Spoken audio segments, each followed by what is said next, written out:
The Tiger effect was in full effect. Gil Capps, Golf Channel, NBC Sports Golf. He was at Carnoustie for the Open Championship. He tweeted, with winds picking up and a slew of difficult hole locations, could be a day to remember.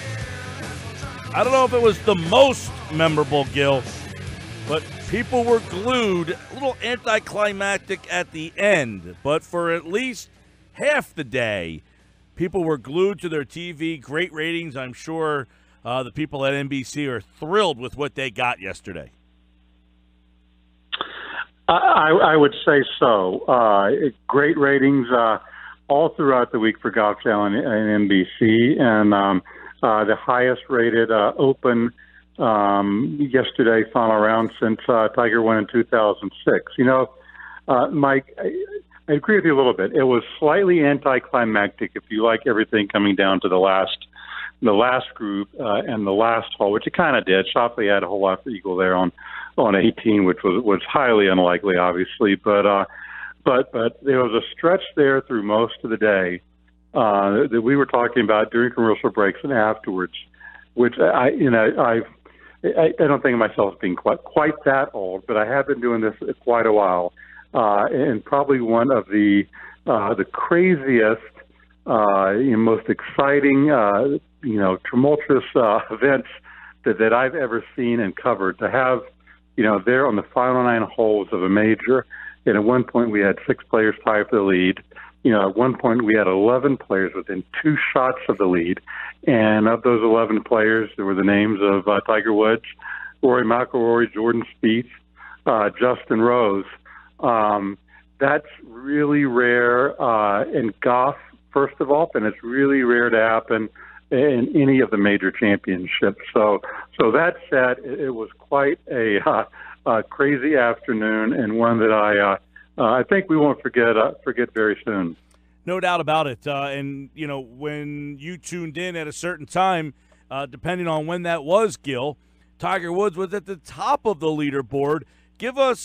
You were over there. Give us the buzz and the excitement at the time when Tiger took the lead. It was pretty electric out there. The great crowds. We had great weather yesterday, and just enormous crowds there at Carnoustie. It's something unique for the Open. You can just go right up and buy a ticket at the gate and come right on in. There's no sellout. Just come right on up and put down your quid and you're in. And they all came to see Tiger, and he electrified the crowd there. That first 9 holes. And there on 10 with that bunker shot he hit, looked like he was his dad. I got it over the berry burn, made par, and there he is, Tiger leading by 1, leading a major for the first time on a Sunday afternoon since the 2011 Masters. And at that point, right, everybody's thinking, this is it. Tiger's got that lead, and Tiger Woods is Tiger Woods. And we've talked about it. I've talked about it almost every time we come on and talk about Tiger Woods.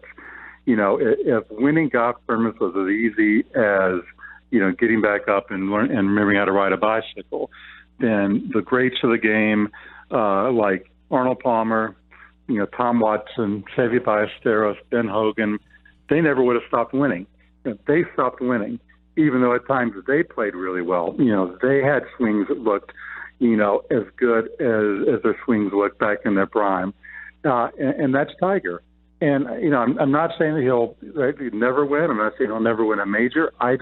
If I had to put house money on him winning a major, my money went on him winning a major, I wouldn't do it. So that's, I think, what we were all interested to see, how he would handle that final 9 holes being in the heat of battle. And it's not the old Tiger Woods. He has a lot of nerves and a lot of demons he's going to have to overcome to finish off golf tournaments and then finish off majors. I was a little surprised on 11.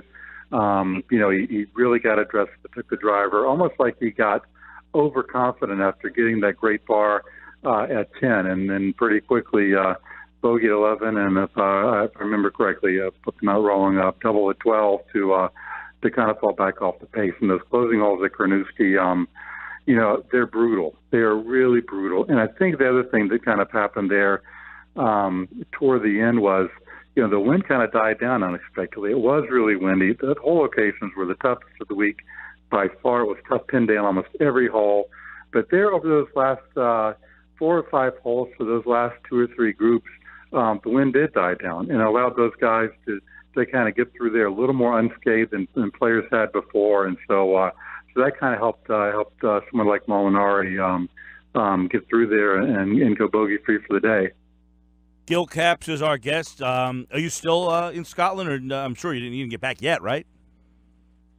No, I'm still in Scotland, actually, doing a little, reconnaissance here over across the water from Carnoustie, St. Andrews for some Golf Channel work in the future. And it's finally got a little rain here tonight. And obviously, they have the Senior British Open here this week at St. Andrews, which will be on Golf Channel and NBC later in the week as well. But if you love to play golf, this is a place to come during the summer when it's light, before 5 o'clock in the morning. It's not dark until 10 o'clock at night. Wow. Yeah, I know Pete, who was out today, he has played Carnoustie before and has talked about it on the air with us. And, the course itself, as you mentioned, it seemed that Tiger had some of the worst weather or conditions on Thursday and Friday and was able to just kind of battle through it. But you saw the glimpse of what he got yesterday. Moving forward, do you think we'll see a more consistent Woods, or is this what you can expect? Some days he'll have it for a handful of holes and give you that glimpse of the guy we once knew, and other days other tournaments he'll miss the cut,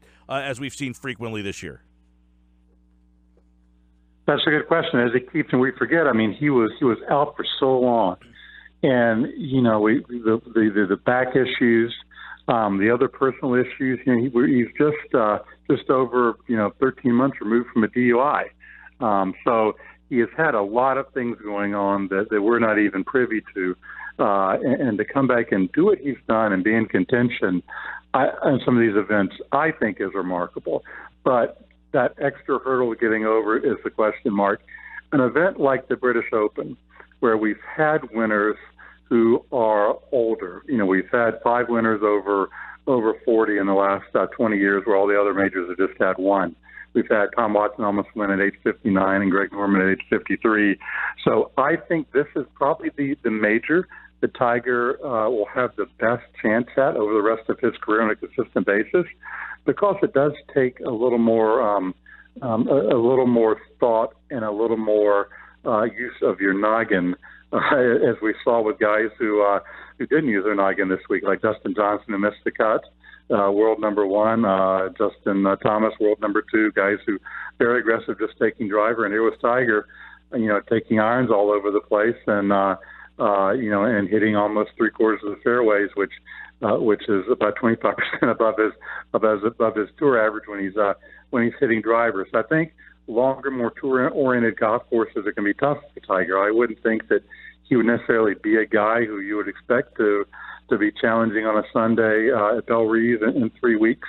But it's sports, right? Anything can happen, and that's what we love to watch, and that's people are going to always tune in to Tiger Woods, just like back in the day, even when Jack Nicklaus was getting older. There was always that slim hope, maybe Jack could do it, maybe he can win another, and it'll be that way with Tiger for the next 10 or 15 years. And the interest there still is at a high to see if he can complete what would be, not only one of the greatest comebacks in golf, but really, when you think about everything he's been through, one of the greatest comebacks in sports history. Gil Capps, some of the other stories, obviously Molinari winning was a great story. He wins by 3. You had Spieth, who his hopes of winning back-to-back were kind of dashed on the final day. You had Rory in the mix. I mean, right around the 10th, 11th hole there, right before that, it looked like a Spieth, McIlroy, Woods ending could have been in play here, but there were some lesser-known names, some bigger-known names. Overall, a great weekend at the Open.